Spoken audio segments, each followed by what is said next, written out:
Okay, cool. Without further ado, Metro, thanks you so much for being here tonight. Great, thank you. And I should have added, I'm also a Southeast Portland resident, if in case that matters. I live in Kearns, just off of Stark Oh, Street. cool. I'm going to be sharing a screen, and I will get us kicked off, and then Allison's going to present a portion, and I'm going to present a portion as well. We were asked today to come and speak with y'all about Metro's efforts, particularly around affordable housing, with our existing housing bond that was passed in 2018 by voters, and then also some of the conversations we're having about future housing funding as that bond, as you'll hear in a moment, successfully winds down. So we're going to start today with hold on one second. There we go. I'm going to start today with an overview of the housing bond from Allison, who is a program manager with that. Overview impact it's been having around the region, including here in the city of Portland. And then I'll go through some of the conversations around future housing funding, where I have been working a little more. So without further ado, I'll hand it over to Allison to take the first part of the presentation. Thanks, Craig. Again, my name is Allison Wicks, and I've been with Metro through 3 years, a part of the Affordable Housing Bond program. And some of the information I'm going to share is from our annual report. So that's as of December 2023. And then some of it is kind of our more up-to-date present day information as well. So if I'm referring to December 2023, that's because we summarize a lot of our data points on the calendar year. So the Metro Housing Bond Program is grounded in guiding principles that were informed through stakeholder engagement in 2018. These include lead with racial equity, create opportunity for those in need, create opportunity throughout the region, and ensure long-term benefits and good use of public dollars. Next slide, please. Thanks to the Affordable Housing Bond, new affordable homes are open and under construction across the entire region. The geographic distribution of affordable homes provides residents with greater choice about where to live, connects people to schools, jobs, and other opportunities, and prevents displacement in changing neighborhoods. There are 57 projects in the pipeline funded by the Affordable Housing Bond, including 18 that are under construction and 16 that are open and accepting new residents. Metro delivers the Housing Bond Program in close partnership with 7 local implementation partners, which are the cities of Hillsborough, Beaverton, Gresham, and Portland, Clackamas and Washington County, and Home Forward as the implementation partner for East Multnomah County. And then Metro also houses the Site Acquisition Program. Jurisdictions are responsible for administering funds that are invested in property acquisition and eligible development projects. Some projects are being developed and operated by housing authorities, but the majority are developed through public-private partnerships. Across the region, bond-funded projects have involved hundreds of partners from government, nonprofit, and the business sector, including developers, architects, construction contracts, property managers, resident services providers, providers of wraparound services, and culturally specific organizations. Next slide, please. Metro convened community stakeholders to create the framework that guides our work.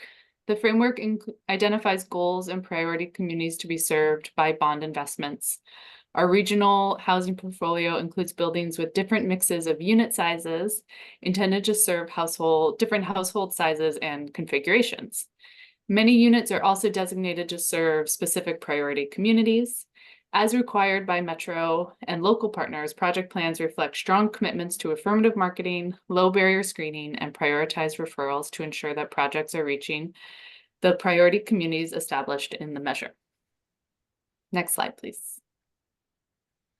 The bond portfolio is expected to provide affordable housing for an estimated 9,000 to 15,000 people. And as of December 2023, the first 1,443 people have moved into their homes in Beaverton, Forest Grove, Gladstone, Gresham, Happy Valley, Portland, and Tigard. Next slide, please. As of June 2024, the bond program has reached 120% of the total unit production goal, with funding committed to 57 projects representing 4,671 new affordable homes. This graph shows you the total number of units in the pipeline, how many are open and how many are under construction. Our pipeline now exceeds all 3 unit production goals established by the program, which were total units, very affordable homes, and family-sized homes, which are 2-bedroom plus. And we have remaining funds left to award. The pipeline includes more than 1,600 deeply affordable or 30% area median income units, and over 700 of these units will be permanent supportive housing, targeting households exiting homelessness who need long-term supportive services to be successful in housing. The majority of these projects are new construction, and almost all are multifamily rentals, but we also recently added 6 affordable home ownership projects to the portfolio in Portland, Gresham, and Milwaukee. Next slide, please. Good use of public funds is a core guiding principle of the Affordable Housing Bond Program and its partners. As of December 2023, the Affordable Housing Bond portfolio represents $2.2 billion in investments, of which 21% or $466 million is the Metro Affordable Housing Bond funding, and 78% is leveraged from other sources, including low-income housing tax credits. The bond development projects are on track to meet or exceed the regional goal of at least 20% of construction contract funding going to COVID certified minority, women-owned, and emerging small businesses. The 10 projects that reached completion in 2022 and 2023 combined $50 million in contracts paid to COVID certified firms. That represents 24.9% of total construction costs for these projects. And Metro Affordable Housing Bond investments have also had a significant impact on the local economy. Across the region, bond funding units represent about 15% of multifamily housing construction in 2023 and supported over 3,200 local jobs. Next slide, please.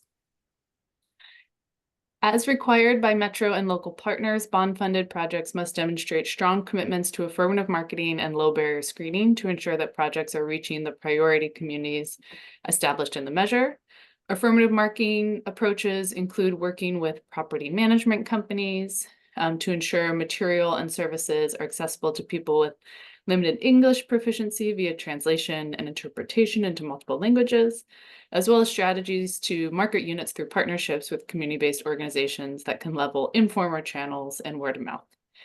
In addition to affirmative marketing, projects use low barrier screening to promote equitable access to households with adverse credit, rental, and legal histories. Next slide, please. Data from projects that have completed lease-up suggests that these strategies are working, with a higher percentage of people of color housed in bond-funded units than in the region as a whole. Next slide, please. The bond portfolio demonstrates a strong commitment to sustainability and resilience. Metro provided policy guidance in 2021, urging jurisdiction partners and developers to incorporate in-unit air conditioning into their buildings.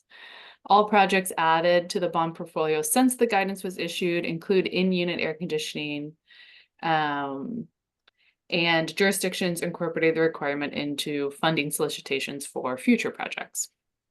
Many projects pursue Earth Advantage certification and commonly achieve silver, gold, or platinum levels. And about 2/3 of projects participate in Oregon Housing and Community Services, OHCS, multifamily energy program. Common sustainability features include solar panels, heat pumps, energy efficient lighting and appliances, low flow water fixtures, and some projects include additional features such as electrical vehicle parking, enhanced installation, and water smart landscape design. Next slide, please. On-site services can support households with low income to remain stably housed.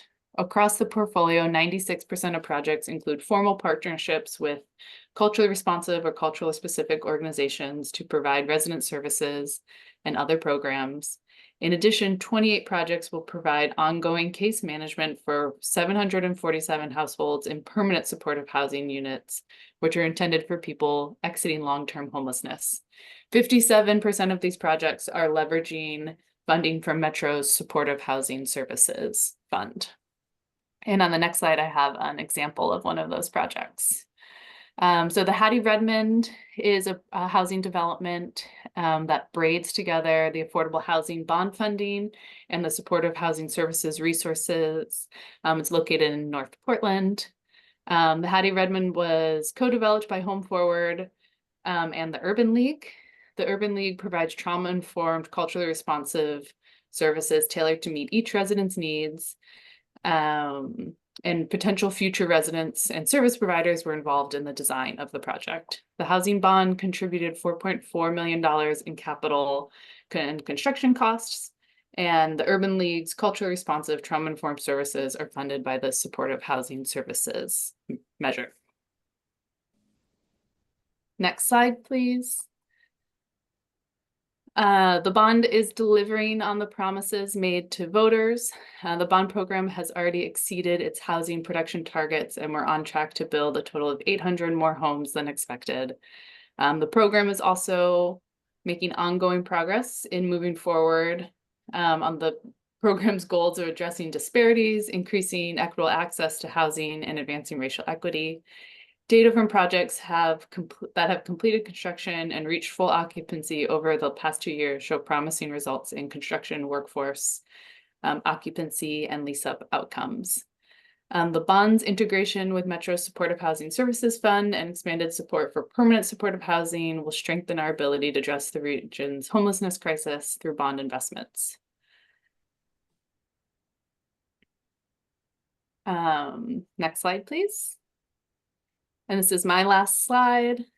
Plans are in place to commit nearly all remaining bond funds in 2024, with final projects expected to break ground by 2026, but the need is still great.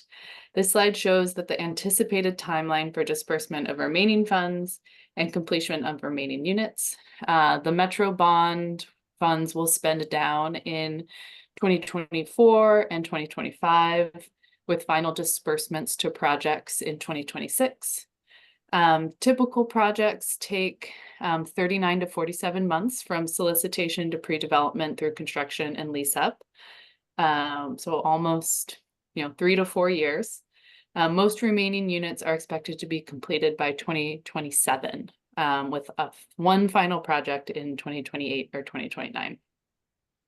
And on that note, I'll pass it over to Craig to share more about future housing funding options. Great. Thank you, Allison. Thanks for that overview of really, I think, a pretty successful project in terms of over-delivering what was promised to voters back in 2018. But as any successful project or any successful funding measure, when you run out of money, you have to have, there's questions that are raised about what to do next. And I think that it's no surprise to anybody here. I'm sure that a frequent topic at this committee and many other neighborhood and community associations around the region is our continuing housing and homelessness crisis. And when this measure passed, we knew that it wouldn't solve affordable housing crises, and actually, because of the pandemic and other factors, those have really only deepened, unfortunately, despite all this progress that we've made and those thousands of families that have been able to find a home or will be able to find a home through the bond. So that has led to a conversation in recent months about what to do next with that gap that's looming ahead as the affordable housing bond spends down its allocation. So we know that it's doing that just as the concerns around homelessness and housing costs are increasing. Recent Harvard study found that half of all renters nationwide, and roughly half, or possibly more in Oregon, are rent burdened, meaning that they spend at least 30% of their income on housing.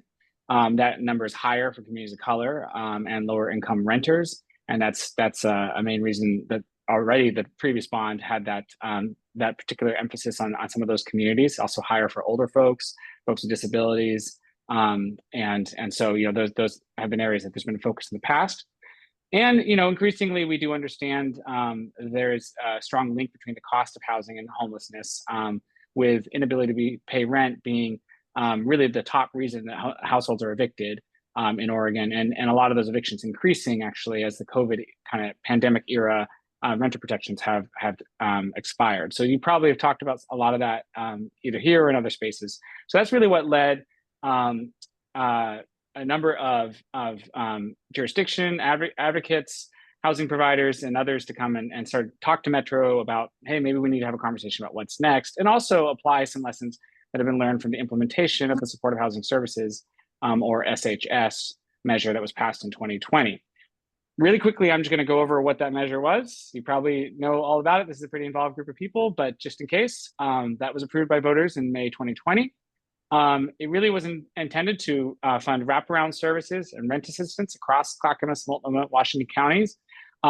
When the bond passed in 2018, it was part of the framework that informed it that we would need to find funding for services, especially for those very low income units that were a strong focus of that bond, because often those are folks who have other disabilities or have experienced homelessness or both. And supportive housing services is designed to provide those services that help get those folks in housing and keep them housed, and also can supplement rent to keep more folks from actually experiencing eviction or homelessness. So those are kind of the things that it was designed to fund. It's funded through a marginal income tax on higher earning households.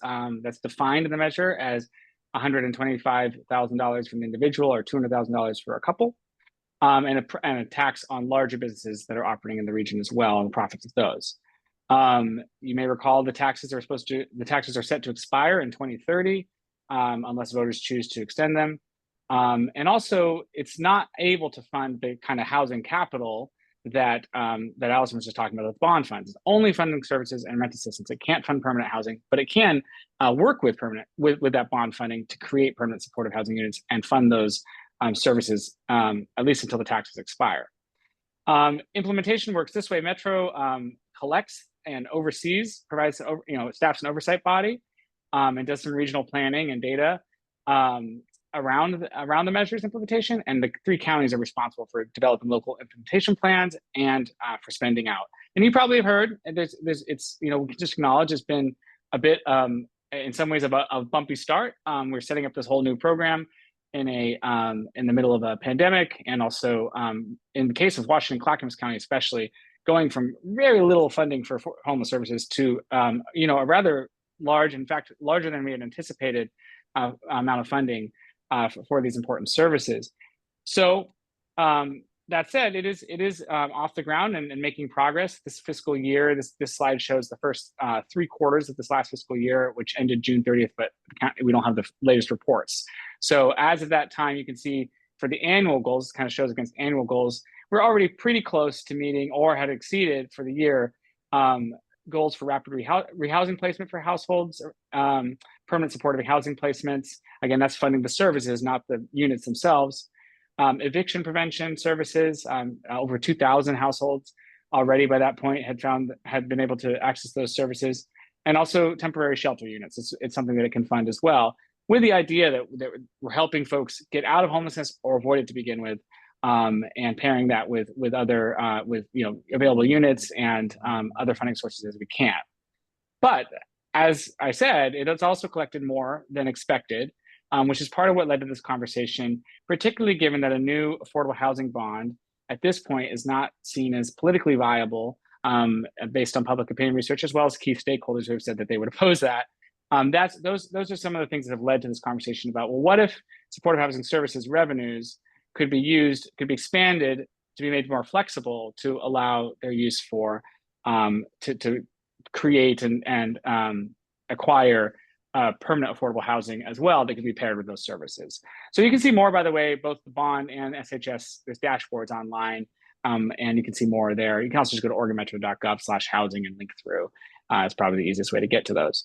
So this conversation about what to do for future funding started, really, in some ways, it started about a year ago. And then in January, really, is kind of when we kicked off the public process where our COO, Marisa Madrigal, went to the Metro Council and got the direction to begin seating a stakeholder advisory table, begin a formal engagement process, a partnership with the Coalition of Communities of Color to do community focus groups around the region that build on the engagement from the bond and the 2020 SHS measure, both their what informed their creation and their implementation, to engage Metro's regional committee on racial equity, oversight committees for SHS and the affordable housing bond, as well as detailed and ongoing conversations with our city and county partners and state partners as well on kind of key questions, issues, alignments. Obviously, it could be a big change, and creates questions about how it might affect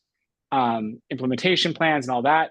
So really having a lot of conversations around that, and then doing some really detailed analysis in terms of what priorities, if we had more affordable housing funding right now, what would be the priorities to spend that on, and what kind of outcomes could we hope to achieve, and also like what is the future of this revenue source? Being an income tax, it is a little more volatile than a property tax, and also currently it has that sunset. What does that mean? So these were all kind of questions that we talked about, and a lot of it was around the stakeholder advisory table, which was a diverse table from around the region.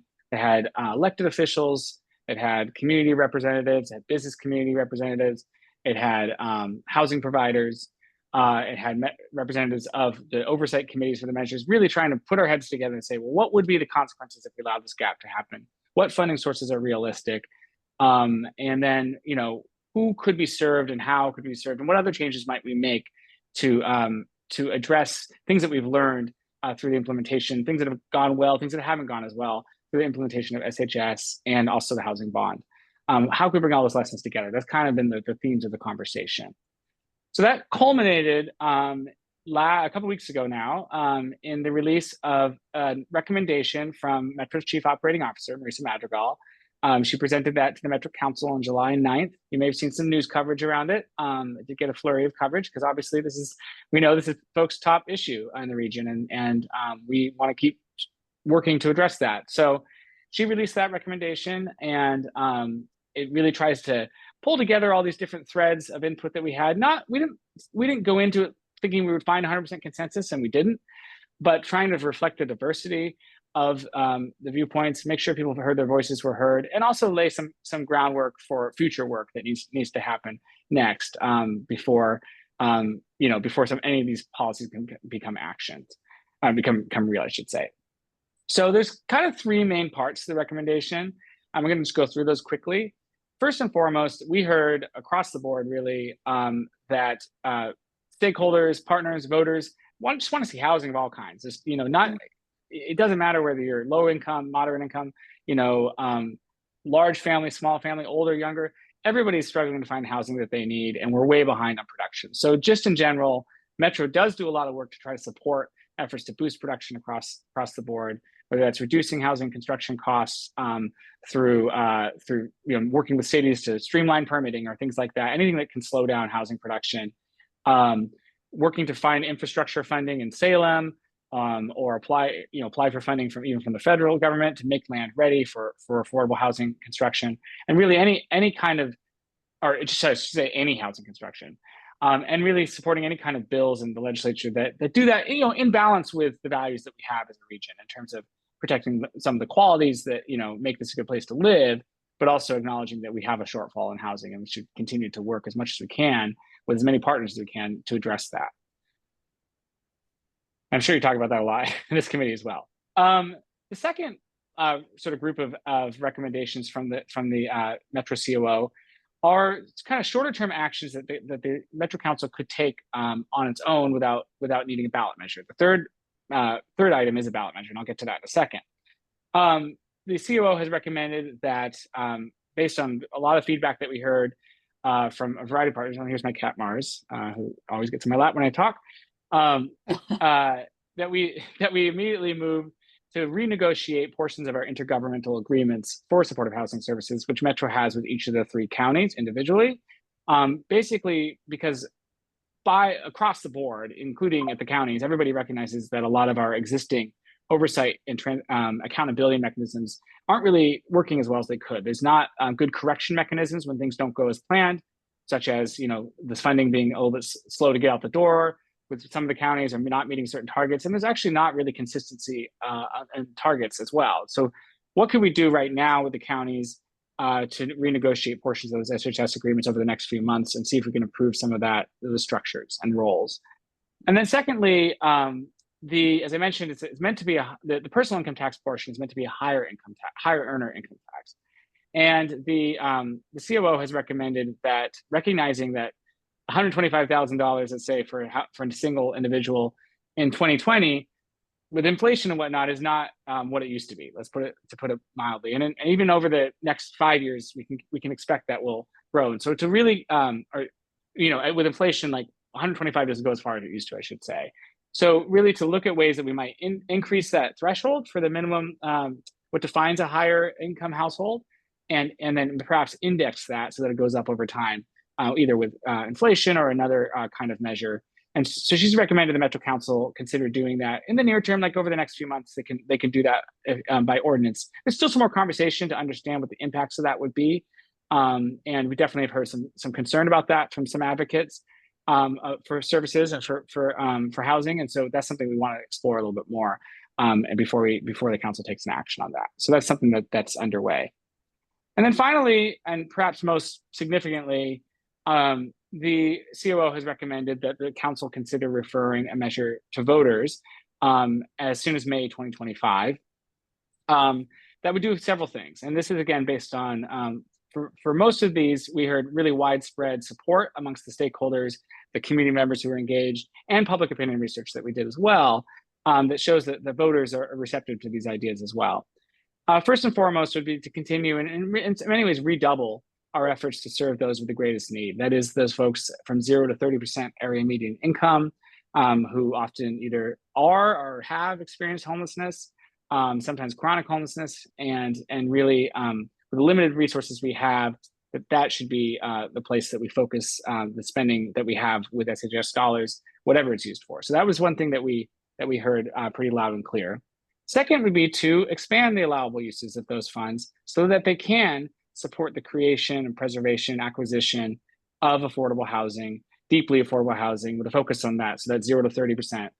That would be aligned with the county's services plans. And so, and also to identify an appropriate minimum amount to commit to that. That is something that has not been identified yet. And so that's one of those things that, one of the reasons to take a little more time for our measures to have those conversations and explorations about, what would be reasonable and what could it achieve. So that's, but we definitely see support for that greater flexibility for the dollars that we have, and making sure they're aligned well with services.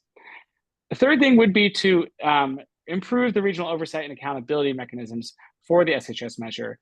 Right now, we have 2 different oversight and planning boards with kind of not very clear roles and a lack of ability sort of to make changes when things aren't going as planned or when certain targets aren't being met. We kind of lack really clear metrics for the whole region as well. And so what the recommendation proposes is that we streamline that possibly into one investment board that would both develop a regional strategy for every several years and require counties to advance that strategy and show that progress through key performance metrics that the committee would also establish. And then, sorry if that thing just popped up. I don't know if you all saw that, force quit. And then also to set in place, why is it keep doing that? Also to to set in place the mechanisms necessary to, I'm sorry, let me just close out whatever's doing that. Can you guys see that? Are you getting that same? Yeah. Okay, sorry about that. It must be Acrobat is taking a lot of my Google. Often the case. I'm gonna close that. Yeah, sorry about that. Hopefully that'll do it. And yeah, so to improve those mechanisms and have a clearer authority both for Metro and for this regional investment body, which would be according the recommendation of visions, it would be composed of experts and folks with experience in housing finance and services provision, in racial equity, in community needs in the business sector. So really trying to build a diverse committee that can represent these to both do planning and oversight, and make changes as needed along the way. As part of that would be also extending that 2030 sunset out. The recommendation doesn't identify a specific number because it's one of those things we need to look into a little bit more, but far enough out that we could create greater certainty for these services that would otherwise drop off in about 2031 because the tax collection would end in 2030. And also so that you can use some of that revenue for leverage, that debt that against debt that you can use to create more housing. So that's something, by extending out, you can have that longer runway for funding housing projects. And then finally, the recommendation proposes that council consider including a reduction of the personal income tax rate, which currently is a 1% marginal tax rate on incomes above those thresholds that I mentioned. And so again, doesn't specify an amount. This is something that if council directs us to proceed with this, we would look into. We definitely on that one have heard again some concerns about, okay, could build support, but also what are the revenue impacts? So that's something we need to take a little more of a look at. But we definitely heard enough interest and support in that the COO recommends the council consider referring that to voters. So my last slide before we get to questions, and we definitely appreciate your attention and listening to us tonight, is what happens next. So as I mentioned, this was presented by the COO to our council on the 9th of July, and now it really becomes a council-led project. They really wanted to see the community process, the stakeholder process take place and culminate in that recommendation. And now we look to the council to discuss these recommendations and provide us some direction about which items they would like to see move forward and how, what kind of conversations they want us to be having or that they want to be having that we can support, and who else we need to talk to and what else other information might be needed. So they're going to have a pair of work sessions starting Thursday, the 25th, and then also again on next Thursday on the 1st, where they will discuss the recommendation and some potential direction forward. They'll also talk about various timeline options as well, particularly if they're interested in pursuing a measure to refer to voters. And they will also hear a presentation on key performance metrics and kind of how those might be improved, included in the oversight changes that would be made either as part of a measure or by the council directly. During that time, we're continuing outreach. We are out there speaking with city councils, community organizations, community groups such as yourselves, business organizations, you name it. And honestly, if you have ideas or questions, or we'd be glad to hear those, and we'd be glad to speak to any organizations that you're aware of as well, to share how this recommendation came about and kind of what happens next, and hear thoughts and questions that folks might have.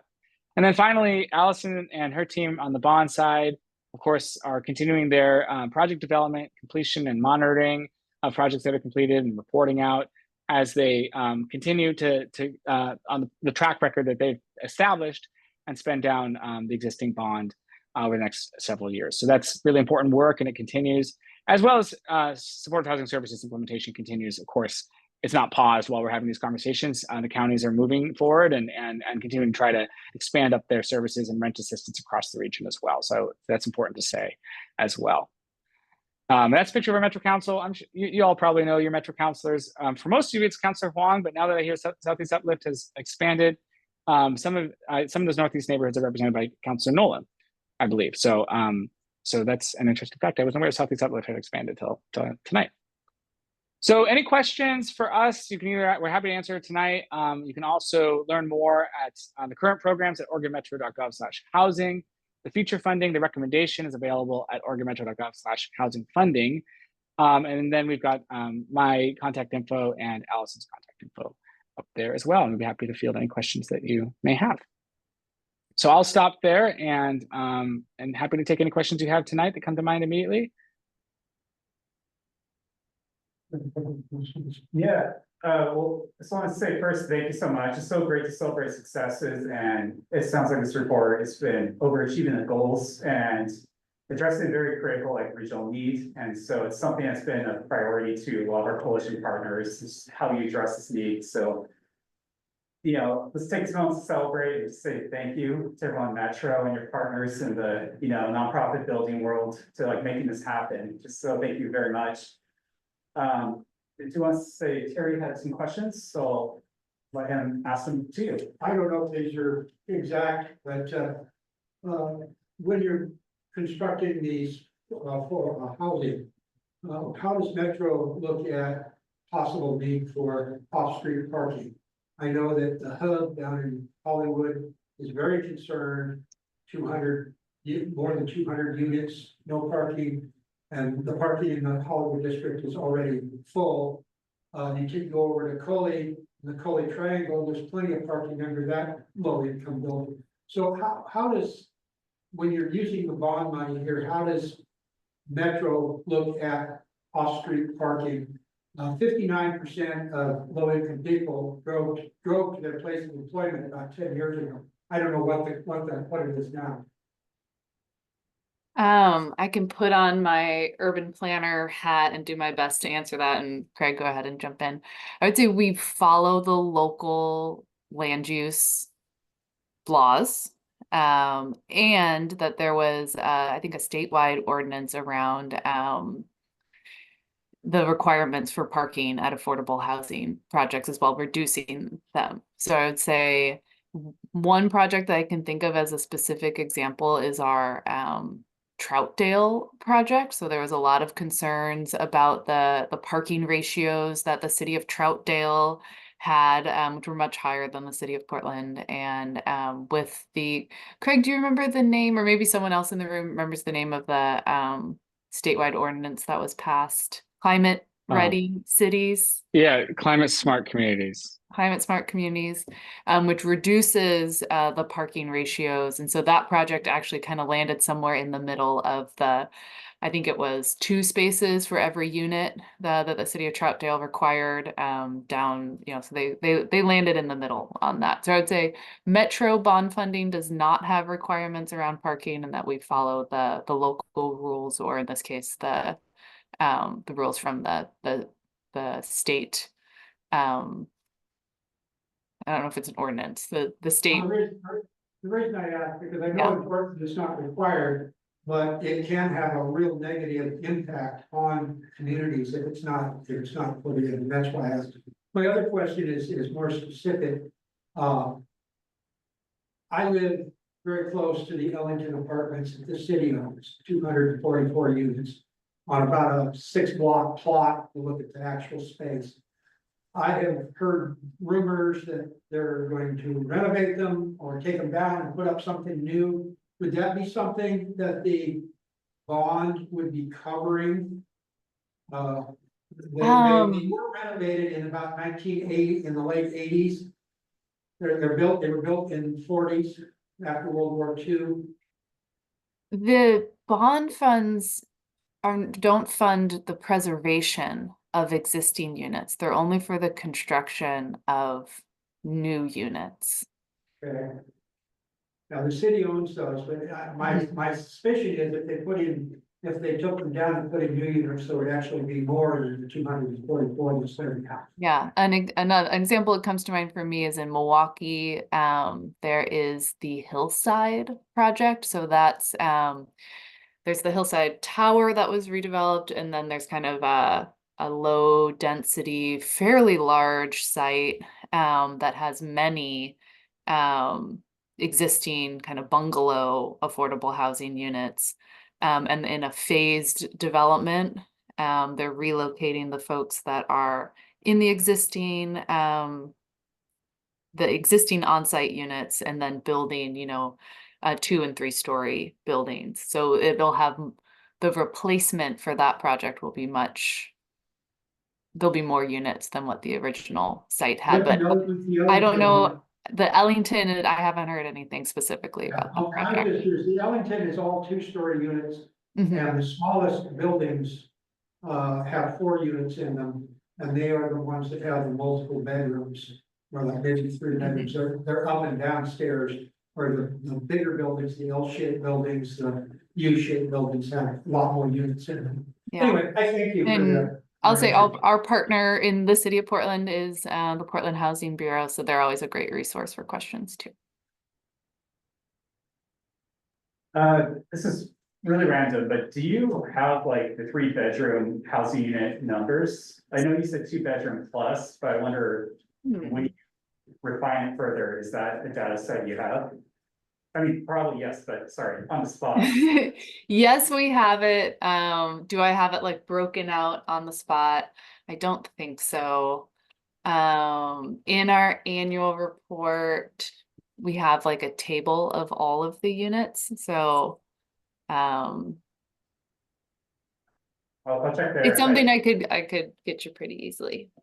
Okay, Yeah. just one thing we hear from some large families about the need for affordable housing, the larger housing size or unit sizes for bedrooms, so glad to see that's kind of like on the radar in the metrics being measured. Yeah, we're definitely seeing 2 and 3 bedroom rental units, and then some of the new affordable home ownership projects are actually some 4 and even 5 bedrooms. Oh, wow. Question. In inner Portland, there are many lots in the residential areas that are, really can't accommodate a large scale project, but taken together, you could get duplexes, triplexes, and cumulatively they would create a lot more housing units. Does the bond or really is public funding available for that type of development? If you can recall the slide that I shared about the kind of leverage funding sources, the largest leverage funding source for the affordable housing bond and the kind of the way that it was designed as gap funding is the low-income housing tax credits. And those low-income housing tax credits just like really have like a sweet spot in scale, which is that, 75 to 125 or larger unit building. So it has to be pretty big sites for that type of project to pencil. We are seeing some of the affordable home ownership projects are smaller. And then so a cottage cluster site with, maybe 12 or 15 units in Milwaukee. Sorry, I used to work for the city of Milwaukee, so I'm bringing up all my Milwaukee examples tonight. But that's one of the challenges to seeing affordable housing at that smaller scale. Linda? Yeah, Linda. Hi, I have a couple of questions that maybe are gonna be too far afield, but I'm just curious when it comes to the supportive housing side of things. At some other communities I've been at, folks from the Housing Authority have been very frank about the difficulty finding staff to manage, some of their facilities, let alone the kind of more social work oriented staffing that's needed for, individuals who need ongoing supportive care. Are you finding that? Are you aware of that? Is that getting any better? Yeah. These are meetings from last year, so I just was wondering if things had eased at all. Yeah, that's a great question. And I could probably find a more detailed answer too from folks who work directly in supportive housing services. I should say I'm in our government affairs and policy development realm.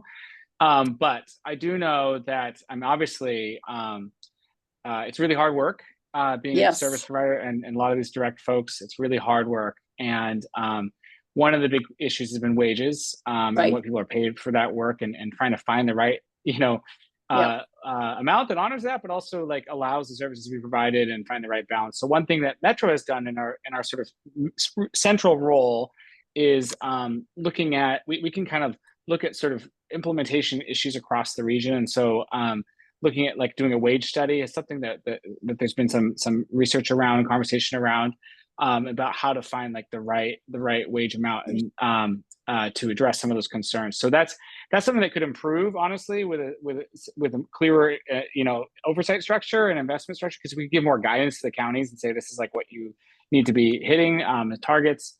But it definitely was an issue for the rollout.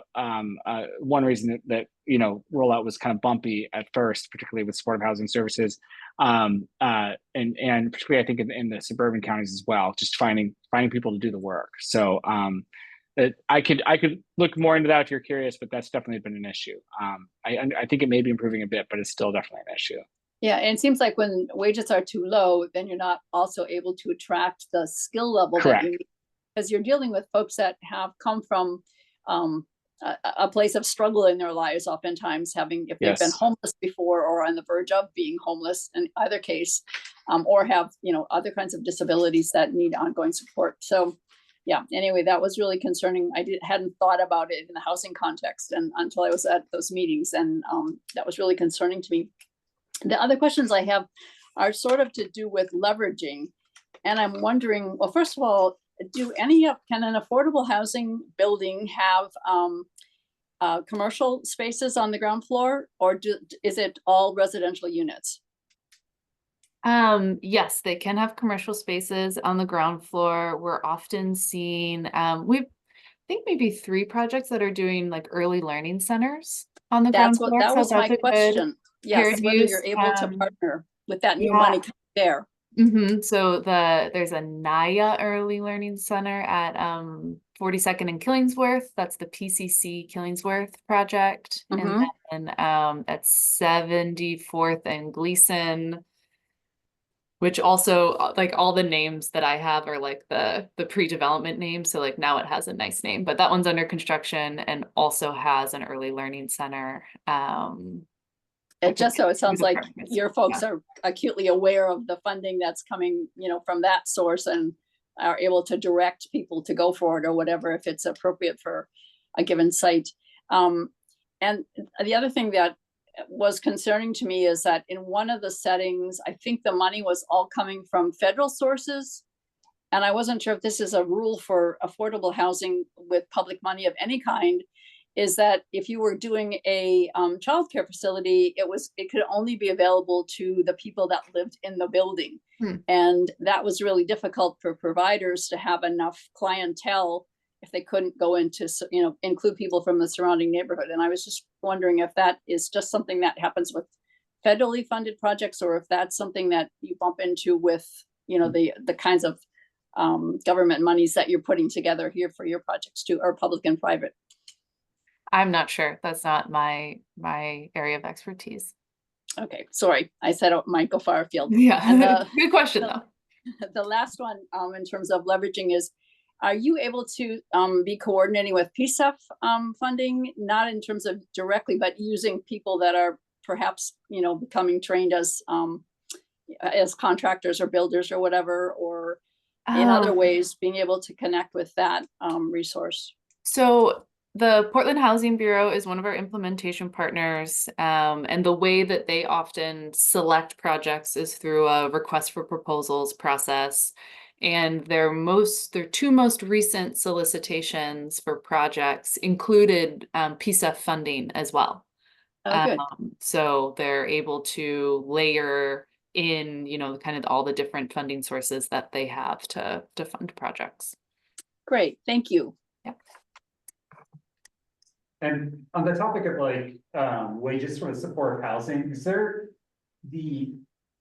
I suppose there would be, but just asking you all, like Metro in its contracts can stipulate kind of like,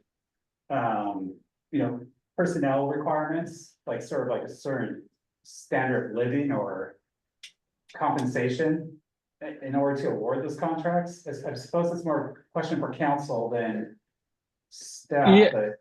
Yeah, so the counties are really responsible for their spending plans under SHS. So the counties really, that's one of, like Metro's responsible for trying to improve the regional delivery of a lot of these services, but ultimately this is one of the issues. The counties kind of can take that and figure out how to implement that themselves. And there's advantages to that, because the idea is that they can fit what fits their local context. But it also does limit our oversight committee or the council's ability to sort of direct counties to set certain living minimum wages or staffing requirements. At least that's my understanding of it. And I think that's one of those things that we definitely heard from providers. More consistency around that across the region would be good, because obviously people experiencing homelessness often might move from one section of the region to the other, and so like they shouldn't face different systems in those different places or have different access in those different places, to the extent that we can achieve that. I hope that helps. Yeah, absolutely. Thank you. Well, it's scheduled till now, so, on the slides, we can see what time or how to contact you all. So just really appreciate your time tonight and give us an overview. And, sorry, one last question. The Metro Council on the potential amendment, when will we might know when that'll happen? Like, when will they have that recommendation sent out to the ballot? What's the due date? When we can expect that? It's a great question. So as I mentioned, there's some actions the council, council hasn't given us direction on any of this actually yet. They received the recommendation and had a conversation. They were receptive to the recommendations, but now they really need to do the work of like digging in and saying, well, what do you want you to move forward with and when? There are some things that they can do in the near term. They could direct us to go and negotiate with counties in certain ways. They could change the income tax threshold. They can actually also lower the income tax rate by themselves without actually having to ask voters for that permission if they wanted. They couldn't raise it, but they could lower it. So there's some things that they could do, just through a simple vote over the next several months. In terms of a ballot measure, there's a lot of work I think that needs to happen, and I think the question is sort of where do they want us prioritizing to look into some of the impacts of some of those recommendations, and also I think more importantly to work with the counties and the cities and other partners and stakeholders as much as we can to come to agreement on as much as might go on the ballot, so that we can have a really clear and unified message to voters in terms of like what would this change and what would it accomplish. And so here's why it might be an improvement over the current system and continue to address the needs that people see. So that's a lot of work that needs to happen. And in addition to that, of course, we'll need to do some public opinion research and make sure voters are likely to support it. And we've seen that receptiveness, but again, kind of devil's in the details. So all that said, if council if they want to pursue a May 2025 ballot measure, they really would need to be considering referral of that measure by the late January, very early February. So that would allow enough time for any ballot tile challenges or that kind of stuff to work their way through and make sure it meets all the deadlines to get on the actual ballot. So that really means that probably by the end of December, hope for my sake, so that I can enjoy my holidays.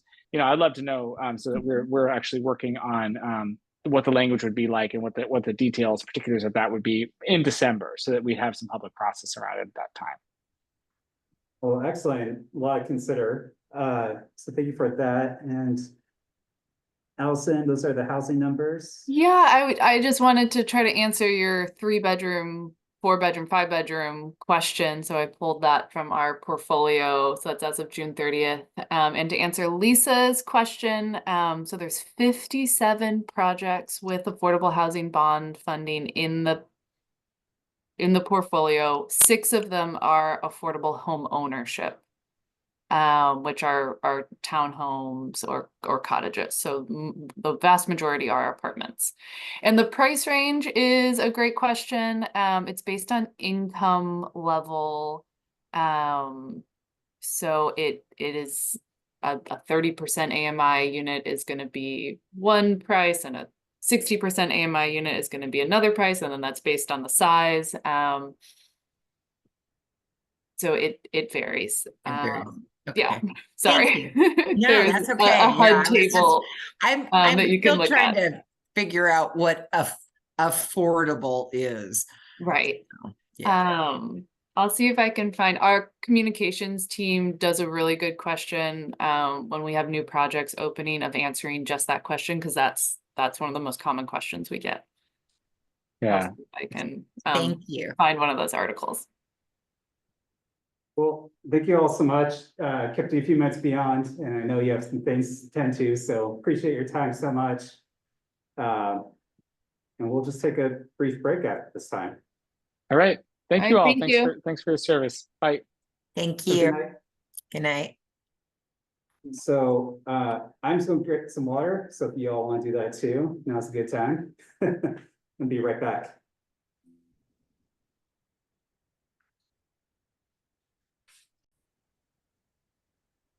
Okay, so welcome back, everyone.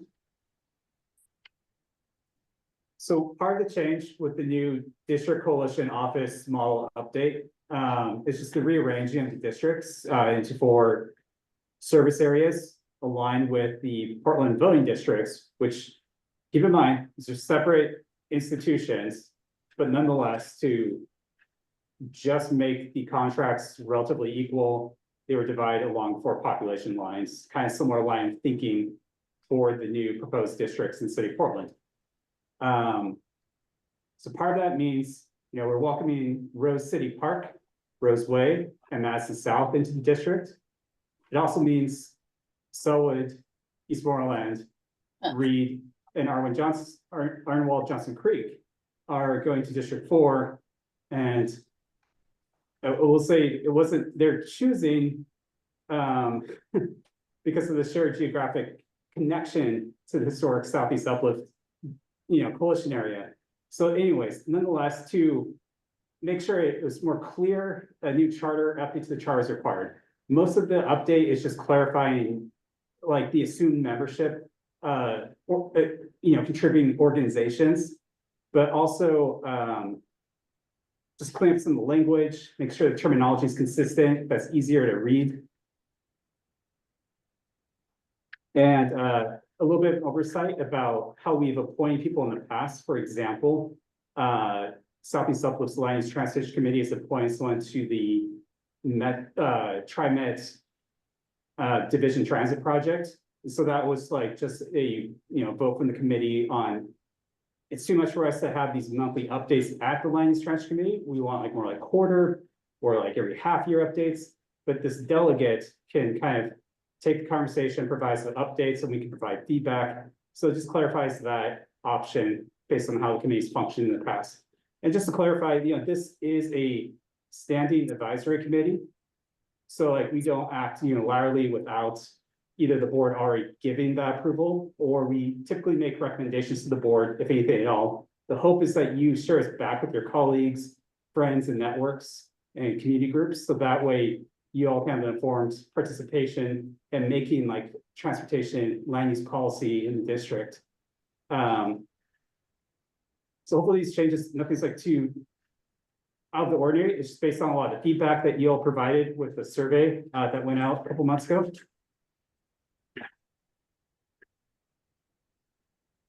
The one point was clarifying that at least that the charter approval, if we recommend it, would just be approved by the executive committee, who's been authorized to on behalf of the board directors. So that was just a technical clarification on the last line of the charter document.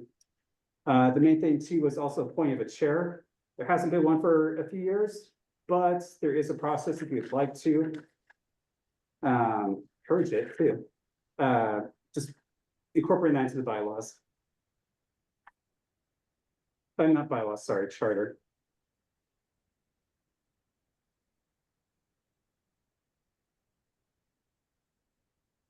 Just wherever it could make the language easier to read.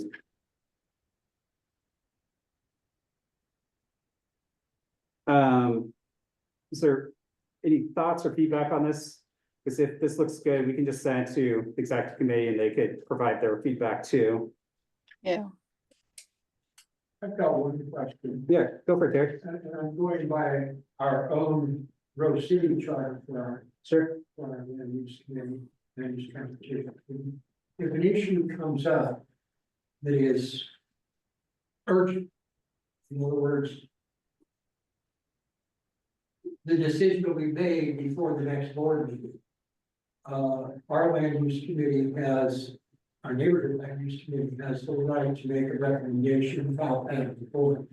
Everything generally goes to the board. But if there's something that's comes up that's that urgent that, came up at the last minute and they need an answer from us before the next board meeting, our committee is authorized to do that. So I don't know if there's something in here for that, or if it isn't necessary, you don't want it in there. I don't know. I'm just asking the question. No, that's a fair point about process. Like, right, what if there is a sign on to advance some goal in a project that the organization's endorsed or this committee is taking as a priority?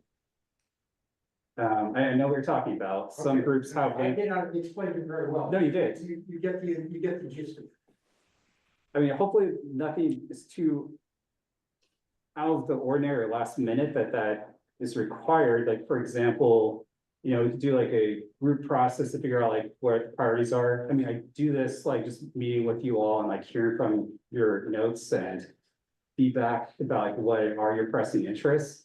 So I have a sense of like what, as a district, kind of like is rising to the top or is an unresolved or a need, so I think we could be strategic about that, for example. And while we ask the board to say, yes, that makes sense to your recommendations to the board.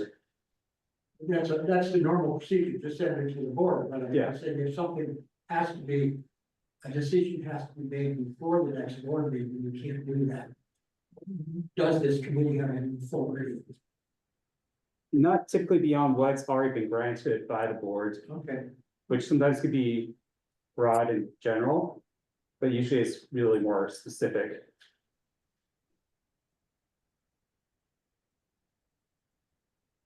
But if that is a point of like concern, we can always add language to it that on timely matters, the issue would be reported to the executive committee and report back to the Alliance Transportation Committee for review. In which case, like you can always rescind it. being a new member here, I don't want to be the one that's. No, it's a great Saying procedural question. that, I just went by what we have in our neighborhood. There's something that covers that and we can actually speak for the board under certain circumstances. Yeah, and they do authorize on certain topics sometimes.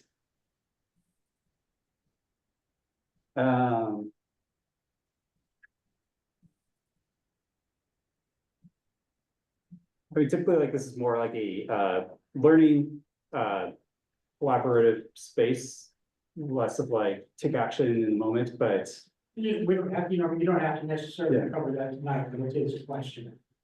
no, it's good feedback and I'll try it. Yeah. Consider it maybe, because we review this like every year, so. If we don't have that answer tonight, there's opportunities in the future. Oh, good to be reviewing things on a regular basis, I agree, like. we as said, opposed we're to the supposed city do it. charter, which sat there for years and no one looked at it. Yes, Well, we're having to change our bylaws too, for, okay, not just the committee, but the board. yeah, Has to change our bylaws, so we're now part of Southeast Uplift as opposed to city, and we're going through all of that. yeah, so hopefully this just kind of builds some familiarity and capacity with what that process looks like, so. Those changes are less novel and like more familiar.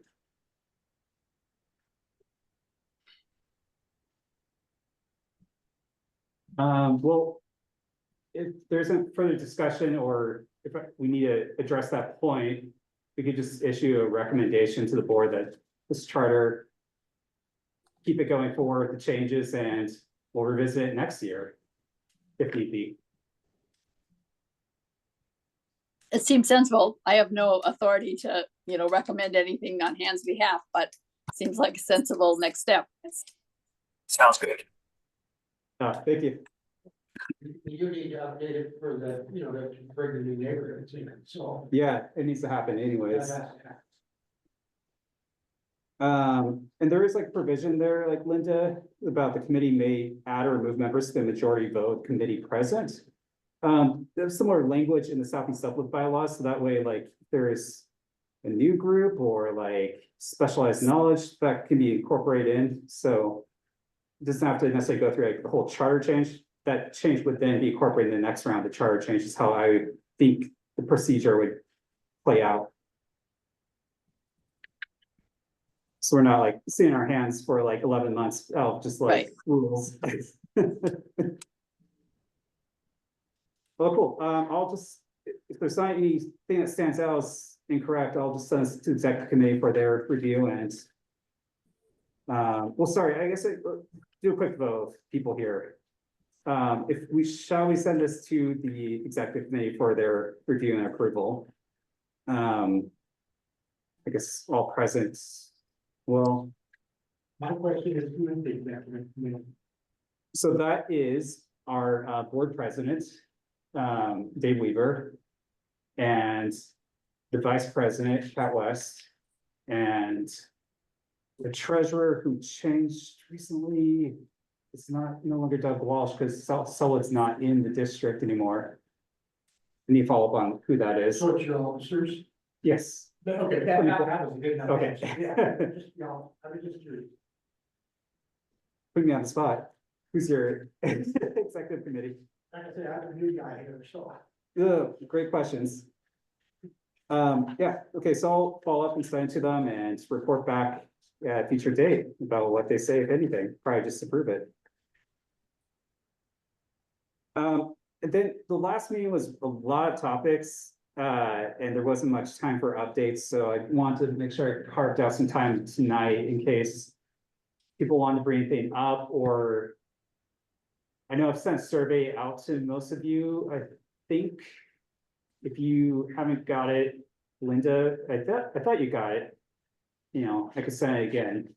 I'm just trying to develop like the content, you know, topics that interest the committee the most and what they want to hear updates on. Oh, okay, I should look It's at kind of that. the main purpose of that survey. So you were looking for updates on projects in our neighborhood? Oh, yeah, if you have an update, Because I've got a couple of things I can throw out. yeah. I have an update also. Terry and Linda. Okay, whatever. The Parks Bureau is studying putting trails around Rose City Golf Course. I think there's going to be some sort of a focus group meeting on the 14th of August, which I have signed up, hopefully to be able to go to. And I don't know if they're going to choose people or what. I will say it started out as a walking trail project. Now the bicycles on a bicycle trail and a mountain trail, mountain ride trail. We talked about this earlier. So I don't know where this is going. That's one thing. It's in flux right now, and it's being handled. Jenna and somebody out of Dan Ryan's office, I forget his name. They have met with us. I believe they're going to be meeting with Roseway tomorrow night. They met with us at Rose City in our last general membership meeting. Second thing is 72nd Drive through Rose City Golf Course. They closed that to motor vehicle traffic northbound, and I was seeing 9 out of 10 people in the surrounding neighborhoods are upset because there were 1,200 cars to use that. And people who live above the golf course and north of the golf course would use that to get home from either state 84. And the neighborhoods were not informed about what they were going to do. It was originally going to be a multi-use path in the east side. So I don't know if that's going to change going any place, but there's an awful lot of upset people in the neighborhood. And it's created a lot of hostility with people. The last thing that I'm going to bring up is we had a focus group, or we focused on one of our previous meetings on Sandy Boulevard. This was a while back, not the last general membership meeting. And we're, as a board, I'm on the board for Rose City Park, we're looking to try to vote to bring in Hollywood and maybe Madison South and focus with the other neighborhoods also on Sandy Boulevard, because Sandy Boulevard is going to be the next 82nd. In other words, it's kind of, you know, there's a lot of traffic that uses Sandy and what's going to happen there. And personally, I don't think 82nd was covered very well with the neighborhood residents or the people that drive on 82nd. Yes, they have the businesses and the alternative transportation, but not some of the.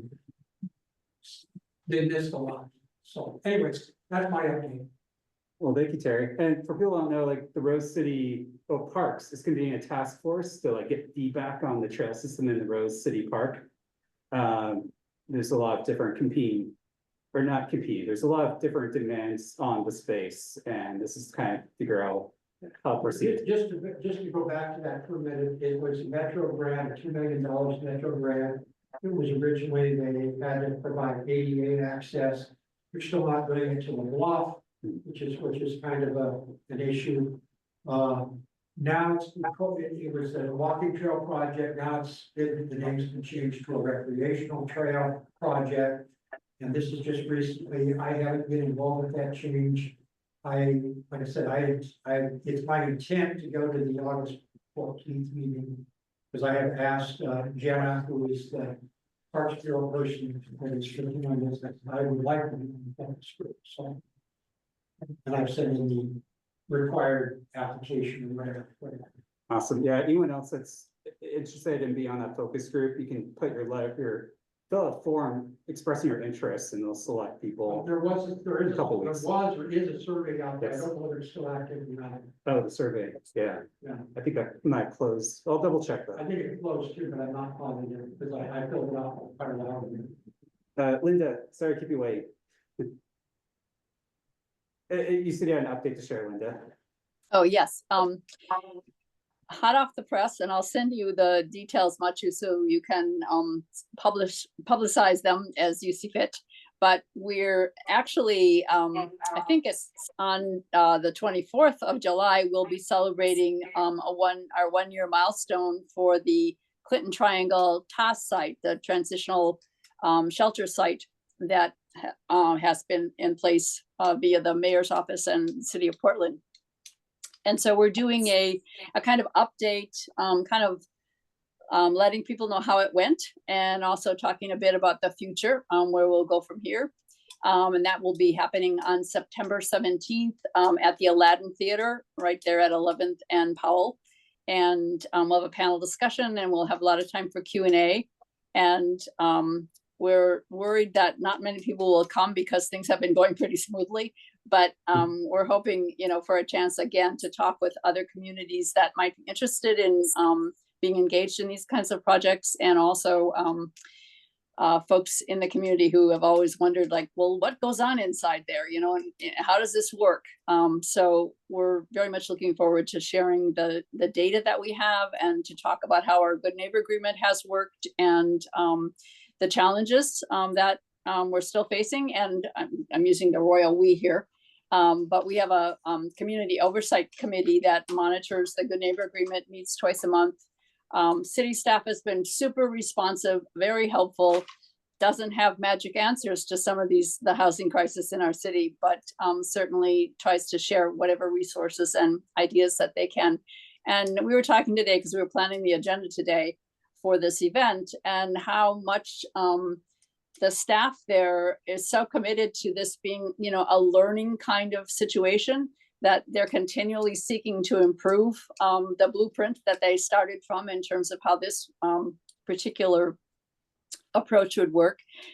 So anyway, I think we have a lot of good lessons learned from this year, and I think a lot of good things accomplished, and many challenges still remaining. So we're eager to share those with the community.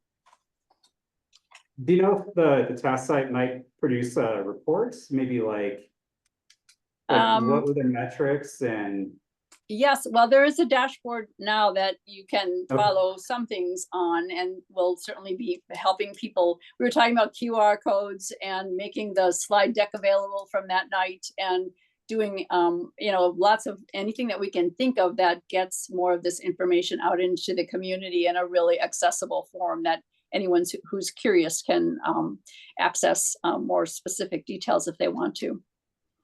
Yeah, love that. And just using as some, like I said, learn experience on what new sites what questions they're going to face and how they're going to answer it, and go into it informed. One example is, it's a low barrier shelter, as these all are, i.e. you can be using drugs in your private pod, if you will. Because that's the county's policy, and with this, this is joint office funding, within the community, people have been asking for a way to sort of separate part of the site for folks that are trying to move into recovery, and it's a health and wellness focus part of the situation. So it's like it continues to evolve as people kind of make their ideas known and their needs and wants known, and then staff and the community where we can be helpful, try to see if there's a new approach, a better way. So things keep evolving and people keep growing. So we hope that continues. That's great. Glad to hear it. Change happens with like support, and affinity groups can be a key of that process. Yeah. Well, it's such beautiful weather. If there's not any further updates, maybe we can get out there and enjoy the last minutes of the sunshine. I'm looking forward to the big DePave block party happening this weekend, 7th and Sandy and the neighborhood. DePave's the host. There's a lot of performers and artists and panel discussions. So it'll be an interesting event, I think, happening this Saturday. It's the primary day for a multi-day celebration. What is this? I'm sorry. Oh, the big DePave block party. Like DePave nonprofit, they're reimagining 7th and Sandy. And so they're having a big like music, a little cleanup and like discussions and just a community event. Saturday's like 7th and Sandy? That's right. Yeah. Okay. Where those roads come together. Yeah. Yeah, where that whole big mess comes together. Yes. Yes. The rat's nest of roads. Yes. So I'll try to make it out to that. So I'm looking forward to that this weekend. Well, thank you, everyone. Always appreciate the great discussions and really digging into the presenters, like in a positive, constructive way. Just, that's what I appreciate about you all. Thank you, Machi. You do such a fabulous job. We so appreciate you. We do indeed. You are awesome. Oh, thank you. And keep me up to date on your neighborhood conversations. I'm really curious to see like what the ask is to the city. Yes. For context, Lisa, not tribute to you, Lisa, but the North Tiber neighborhood residents are very like concerned about the sudden surge in development and some perception of like return of investment of like safety infrastructure and saying how we can support this growth can be more coordinated. So it happens step in step rather than isolated. Yeah. That was a pretty lively meeting. Yeah, on Tuesday. God, a lot involved and went really, really long. So appreciate you being there. Yeah, just glad to hear the perspectives, right from the people. That's what it's all about. Yeah, we kind of seem to be a little neglected there in North Tabor for some reason. Kind of overlooked.